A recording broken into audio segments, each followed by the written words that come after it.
que je recommande toujours aux gens, n'essayez pas de faire vos projets seuls. Je sais comment ça va finir. Je sais déjà. Sauf qu'on est dans un pays où les gens veulent être les héros. Donc chacun veut qu'on parle de lui, chacun veut qu'on dise « Moi aussi j'ai fait ça, j'ai fait ça, j'ai fait ça ». Sauf que tu ne peux rien faire seul, ou à 10 ou à 15. C'est pour ça que notre objectif a été depuis le départ de bâtir une communauté solide. Communauté qui va permettre à tous ceux qui sont membres d'exploiter cette communauté pour aller plus loin. Il faut chercher de l'argent. Il faut réfléchir, j'ai quelles compétences, je peux transformer ça en argent comment? Si c'est en étant avec cette personne que tu réussis à transformer ta compétence en argent, oui, c'est une stratégie, il faut le faire. Si c'est avec cette personne que tu peux avoir le financement pour réaliser tes rêves, oui, c'est une stratégie, fais-le. Mais ne restez pas là à longueur de journée, vraiment, je t'aime un jour, pour nous va venir. Mais rien ne va venir. Qu'est-ce qui va venir? La fille qui a fait 8 millions de vues, 10 millions de vues, 80 millions de vues, 90 millions de vues sur YouTube, ce sont les vues, ce ne sont pas les gens.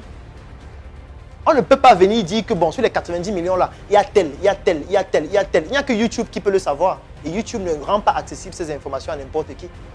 Mais je tiens à vous préciser que YouTube vend ces informations. Ça veut dire que ceux qui ont regardé cette vidéo là, YouTube va vendre leur adresse email aux gens. YouTube va vendre leur trafic sur Internet aux gens. Quand quelqu'un va vouloir peut-être vendre des pâtes alimentaires, il pourra demander à Google Ads, montre-moi ceux qui regardent régulièrement des vidéos de pâtes alimentaires sur YouTube. YouTube va leur montrer ces personnes pour qu'ils puissent voir en priorité leurs pâtes et qu'ils aient un chiffre d'affaires plus élevé. Parce que c'est la population cible. À la fin de cette messe, vous devez être capable d'identifier vos compétences, de savoir comment faire pour transformer ces compétences que vous avez pu identifier en argent. C'est tout. C'est le seul objectif à atteindre.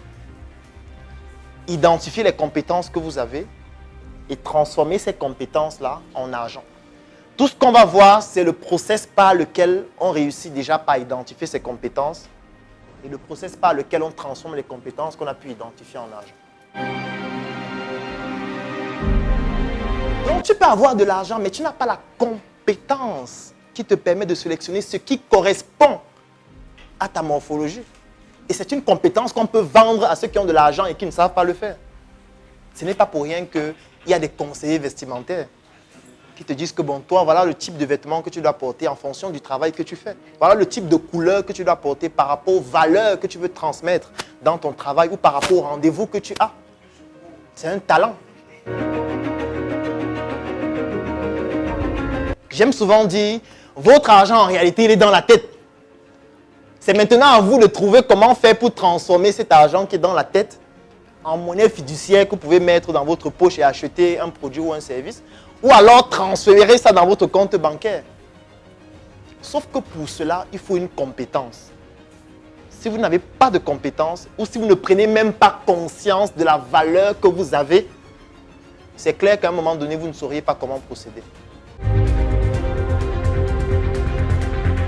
Qu'est-ce qu'il est donc important de comprendre ici? C'est le fait que si vous pratiquez une activité chaque jour ou au moins 4 fois par semaine, la deuxième question que vous devez vous poser, c'est est-ce que je gagne de l'argent en pratiquant cette activité? Si vous ne gagnez pas d'argent, il faut stopper. Et vous posez la question, comment faire désormais pour gagner de l'argent en pratiquant cette activité? Ou alors, comment est-ce que je peux monétiser ça de façon beaucoup plus globale? Et là, j'ai bien expliqué ce que c'est que l'argent au début. C'est pour ne pas revenir à chaque fois sur ce que c'est que l'argent.